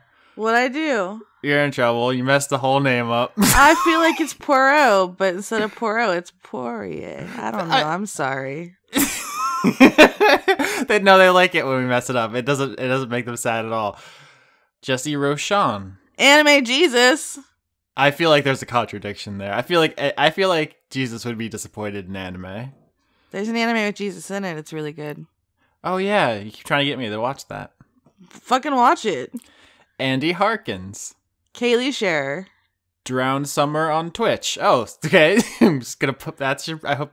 Smart. Okay. Yeah, just plug your Twitch channel. Shane Sedgwick. John Beresford. Donning Frost. Daria Morgan. Shane Ware, conduit of ethical hedonism itself. Normal Company. It's the Normal Company. They're back. That's an inside joke of my other podcast. Oh, okay. Oh, bitch, it's on. Reynard, the conduit of so stoned. Parentheses, come at me. I'm coming. Travis McElroy. I don't think so. All of the patrons are getting together, and soon it's just going to be nothing but other podcasters in here. Meow Moiselle. Matthew Schultz. Melody the Gay Shark. Ian Morgan. There's another Morgan. There's How so many. There's dozens of us. Rain, conduit of wetness herself. Oh no. No, well, is rain wet or does rain make you wet? That's a deep philosophical Come question. on. Aaliyah. Eddie, conduit of what the hap is fucking. Fair enough. Fubar. Brittany and Jermaine Walls, dual conduits of senseless bickering. Roommate mood. Yeah. Ashley, no. Just Ashley. I gave that like a spooky Halloween inflection because it's supposed to be like, Ashley, no. Just Ashley. But I was like, Ashley, no! Please! Ashley, please! Griffon McAlray. Oh, fuck off. All right. Sam Zdenowitz. S. Kearney. John Kerry. Not that one. That I added that. They didn't write that. Yeah. Joseph Mavero, the unsexy arrow. Fully automated gay space communism. Keller Automat. Ebron, the boy that lived. Exos. Ophite. Transient passerby. Ink Drop, the Conjura, conduit of ooze. Emma, conduit of already having a skeleton inside you, parentheses, unless you're a, and then it gets cut off. Ran out of characters, at least on my sheet. Sometimes it do be like that. Oops. Ooh, boy. Justin Berthasell, conduit of ooh itself. Good conduit. Mm-hmm. Special shout out to Resvita's new orchid, which is just totally adorable. I bet it is. Happy Wedding Month, Jay. Love always, K. Aw. Just messages. Just messages are sponsoring the show now. Bloody Rarnie's Pangolins. It does. Cyretha, let me see what you have. A knife! No! No! That's a good video. Julian Phillips. Lindsay Pankhurst. Jeff Clark. Lauren Cates. Counterfeit. Jay Clow. Richard G. Coles. Kiefer Lowe, conduit of skeletons, parentheses, no bones, about it. Should I pronounce the parentheses? I do. I feel like it gives it that extra je ne sais quoi. Okay, I'm trying to claw this up, so. Ikorin. Dragon in the server room. That seems like a bad idea. That's next season. Oh no, Dr. Tao. Sean Lyons Burke. Please vote on November 6th or else get ready to be poor forever. Yep, sorry, that's how that works. Yep. Matthias Lakeets. Janiac, form of tentacles, so many tentacles, and cephalopod arms. That's this season. Harley Astor. Andrew Fallu, conduit of mediocrity itself. Oof, words are hard today. They sure are. Puck, conduit of large ambitions but poor follow through. Okay. Fuck, you can't just call me out in the credits, you guys. Just Puck, just completely destroying her from space. Just orbital missile drop. Butcher my name, Nicolopolis. I'm not sure if that's a Unicode error. That's how I pronounce those symbols. I know, it's just sometimes Adobe eats stuff and spits it out as garbled gibberish. I hope that was intentional garbled gibberish is all I'm saying. Oh. Next credit, Laura K. Buzzsaw, parentheses, Psycho Killer. Kiss, say. Okay. Did he play that? You just went to a concert. No, he didn't. He did play the one whose name I just forgot a minute ago. Same as it ever was. Once in a Lifetime is the name of that song. Yeah, that one. And also Burning Down the House. Oh, okay. So just the hits. Except for Psycho Killer. Yeah. I was sitting there waiting for it, and I was like, come on. Jerry, conduit of shipping. And apparently that also makes me a god. Jaspel, conduit of scary fluffiness. Cats. Yeah. John Barnett. Creepy cucumber. Ooh. Hustle Bones. That one was already Halloween-y. Yeah, they got grandfathered in. Mm-hmm. Killer Cotton Shizno. Nicholas Dominic. Isaac Aravalo. The spoopiest yam. Wow, I love a Halloween yam. Mm-hmm. Anna Michael. If you think about it, pumpkins are kind of just Halloween yams. Yeah, love a gourd. Andrew Birmingham. Douglas Williamson. Scott Goings. Oh, I guess. Because he's usually Scott Cummings. Oh, Good. our fans. Z23619. Quench the Void. Also kind of spooky. Yeah. Vizzy Huggles. Keep up the great work, y'all. Oh, thank you. J. Logan, conduit of queerness itself. The cast of Dungeons the Gathering. Notorious Stoltz. Victoria Melito. Scotty Vilhard. Aline. Mazjin. Crit Follows. Extremely good. Einar Johansson. Carter Rayner. Your Major Tem is evolving. Oh no, into what? Something spookier, one assumes. Matt Boo Be Scare. Yeah. Jorgen, conduit of name butchering Winewick Ford. I read a Zandra light novel and transformed into a patron. I feel like you missed out on being part of the light novel generation by like a year at most. That was totally like right after you. Oh, so that's why I get confused, because I was after my time. I'm old now, I guess. I guess. Razumi Yazura. Albert West. Ken Fursel. Eleanor Nonante sees Periton. Scott Cummings. Wait. Whoa. Whoa, we got fucking played. Wait, does that mean that someone else did a joke? Are you guys talking to each other in the fucking names? What if they all get together and tell a story? Oh. How fucking wild would that be? That's some crazy shit. Uh-huh. Starlight Glimmer did nothing wrong. Juman Jack-O-Lantern. Mel, having to pronounce my name is scary enough to teach. Listen, we live in fear. Arshan de Koning. Grimlock. John Potts. Noah Sudret. Ziphosaurus. Elderly Goose. Salad Child. Seraph Stone. Caster UK. Aki Savalainen. The Paladin's Wife. Florian H. The Abyss. Whispering back at those who stare. All right, well. Whoa, very spooky. Now I'm scared. Junk 2.0. The Hatzels. Melissa Nielsen. Dawn. Pruitt Holcomb. Artemis BJJ Brazilian Jiu-Jitsu in Bristol. Shanus. Dennis Pancake Detlefsen. Miko from Finland. Dennis Bankston. Josh Moser. Indigo Van Dane. Alice in the Purple. Sydney Marzing. Just a Jester. Brady, conduit of failed murder. Please don't admit to crimes. Brady. Not here. Don't tell us. We can't keep a secret. They're gonna play this in court, and I'm gonna be so embarrassed. They're gonna subpoena us. Come on, dude. Come on, dude. Brady, do better. Kitty Foe. James Neely. Marissa Donaldson. M. Joe. Lana Seawolf. Lana Seawolf. I thought it was Lana. I feel like you say something different every month. I feel like I say it right every month, and then you correct me a different way every month. Toby Gleason Stack. Matthew Eber. Oh, I figured it out. Thanks, Austin and Lauren. Because last week was how do you change your name? Oh. Cameron Abbas. Dylan. Anna. Sean, the host of Funk Dunk Plays. Harrison Andrew. Christopher Charlow. Viga Arnston. Cody Jackson. August Rue. The Unitarian Universalist Congregation of Marietta, Georgia. Luke Powers. Hedron Master. Erwin Lila. It's very French. Le Lagudec. Michael Hall. Ingmar Gremin. We did it. We escaped from this haunted house of names. Ooh. Anything else? Thanks to all the animals on the podcast. I feel like Conrad's cats aren't pulling their weights. No, one of them meowed, remember? Yeah, but where's the drama? Where's the scrim? Yeah, we need some really forceful screaming from the cats. Anyway, we're on all kinds of stuff. Podbean, iTunes, Google Play, YouTube. Like and subscribe and all of that good jazz. I'm at patreon.com/Austin Yorsky. That's how you get on that list. Chris, patreon.com/weekly manga recap. Laura is at Laura K Buzz everywhere, and kotaku.co.uk. Conrad Zimmerman is everywhere. He has a new podcast called Of Horse, which is about BoJack Horseman. Oh. He's also on Movie Boys, which is not what that podcast is called. Spin-off Doctors is the name of it. They call it Movie Boys on the show, so that's confusing. Oh, okay. I was like, whoa, Movie Boys is a great name. It is. That's what they call it when they're recording, but it's not the name of the show if you're trying to find it. Lauren, you're nowhere, really.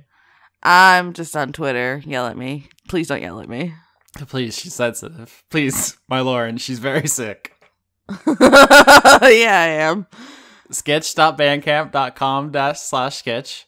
/bandcamp/./sketch. Yeah, he's around. He's not on the show anymore, but he does some stuff behind the scenes. Or whatever. No, you do the editing. He does I don't stuff. know. He does. A lot of editing goes into this show, y'all. God, there's so much. It's a full-time It's job. mostly my fault. Yeah. You're welcome. She refuses to speak up, and we have to go in there with a fucking microscope and fix her audio. I think I'm screaming, but I'm small, so I guess I'm not. You know what the real terror of October is? Audio editing. Oh, I thought you said the continuance of existence, but... Oh, no, the crushing psychological weight of being alive. Definitely a second. Yeah. But audio editing first. Somebody make that into a Halloween costume. Ooh.